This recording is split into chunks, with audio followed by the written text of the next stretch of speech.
ఇంకా నిన్న లాస్యానందిత యువ ఎమ్మెల్యే లాస్యానందిత కంటోన్మెంట్ గెలిచినటువంటి లాస్యానందితకు సంబంధించినటువంటి ఆ మరణం దిగ్భ్రాంతికి చెందినటువంటి అంశమే అయినప్పటికీ ఎప్పుడు వెంట ఉండే గన్మెన్లు ఎందుకు లేకుండా వెళ్ళారు? 24 గంటలు ఎమ్మెల్యేకు నీడలా ఉంటూ కాపాడే గన్మెన్ను వెంట లేకుండా ఆమె ప్రయాణం చేయడంపై పోలీసులు ఆరా తీస్తున్నారు.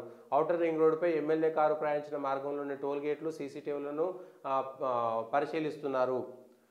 అదేవిధంగా లాస్యానందిత అసలు దర్గాకే వెళ్ళారా? కొందరు నిన్న మాట్లాడినటువంటి మీడియాలో వాళ్ళ కుటుంబ సభ్యులు ఒక్కొక్క మీడియాతో ఒక్కో రకంగా, కొందరేమో మేము దర్గాకి వెళ్ళామన్నారు, కొందరేమో బాసరకు వెళ్ళేసి వచ్చినామన్నారు, కొందరేమో బయట పనుంటే వెళ్ళామనేటువంటి మాటలు మాట్లాడుతున్నారు. కుటుంబ సభ్యులు దర్గాకు పోతే ఆ దర్గాకు సంబంధించినటువంటి ఫోటోలు రాలేదు అనేటువంటిది కూడా ఒక చర్చ జరుగుతున్నది. ఒక ఎమ్మెల్యే చనిపోయిన తర్వాత ఒక పిఏగా ఉన్నటువంటి అతనే లేదంటే డ్రైవరు పిఏ ఇద్దరే ఉన్నారు అనేటువంటి అంశంలో ఏదైనా కుట్ర కూడా దాగి ఉన్నదా, ఎమ్మెల్యే మరణం వెనక ఏదైనా కుట్ర ఉన్నదా అనేటువంటి అంశం పైన కూడా విచారణ చేయాల్సినటువంటి అవసరం ఉన్నది.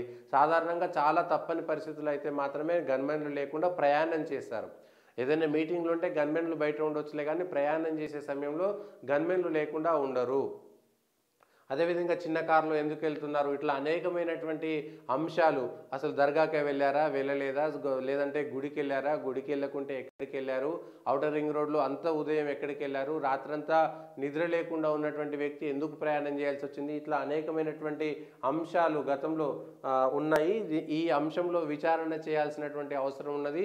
కుటుంబ సభ్యులకు సంబంధించినటువంటి మాటల్లో కూడా పొంతన లేదనేటువంటిది, లాస్యానందితకు సంబంధించినటువంటి కార్యకర్తలు అక్కడ ఉన్నటువంటి వాళ్ళు కూడా కొంత అనుమానాలు వ్యక్తం చేస్తున్నారు. ఆమె మీద ఏదైనా కుట్ర చేశారా అనేటువంటిది కూడా జరుగుతున్నది. దీనికి సంబంధించినటువంటి అంశం కూడా ఒకటి వస్తున్నది.